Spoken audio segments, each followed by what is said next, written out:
सर्वनाथं भजामि प्रचण्डं प्रकृष्टं प्रगल्भं परेशम् अखण्डम् अधभानुकोटिप्रकाशं त्रयशूलनिर्मूलनशूलपाणिं भजेऽहं भवानीपतिभावगम्यं करातीतकल्याणकल्पान्तकारी सदा सञ्जदाता पुरारी चिदानन्दसन्दोहमहोपहारी प्रसीद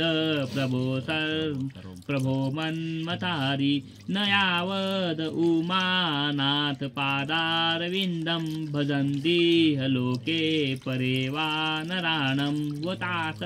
तावत्सुखशान्तिसन्तापनाशं प्रसीद प्रभो सर्वभूताधिवासं न जानामि योगजपनैव पूजं नतोऽहं सदा सर्वदा शम्भुतुभ्यं जराजन्मदुःख्योदतातप्यमानं प्रभो पाहि आपन्नमामीश शम्भो प्रभो पाहि आपन्नमामीश शम्भो प्रभो पाहि आपन्नमामीश शम्भो रुद्राष्टकमिद प्रोक्तं विप्रेण हर्तोषे ये पठन्ति पराभक्त्या तेषा शम्भु प्रसिद्धि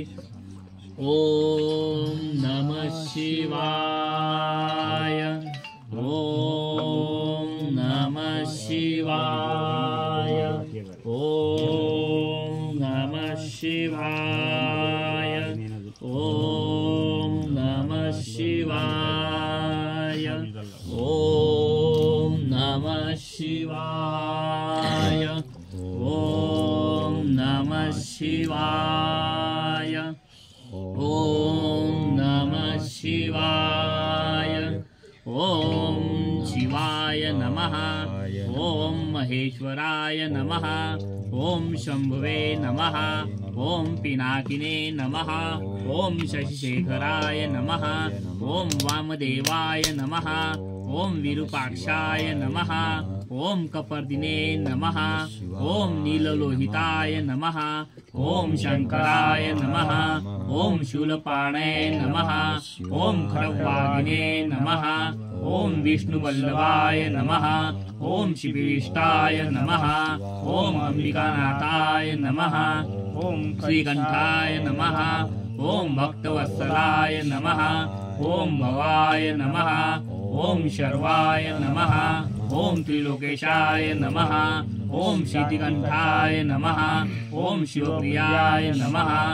ॐ उग्राय नमः ॐ कपालिने नमः ॐ कामारे नमः ॐ अंधकासुरसुदनाय नमः ॐ गंगाधराय नमः ॐ ललक्षाय नमः ॐ कालकालाय नमः ॐ कृपानिधये नमः।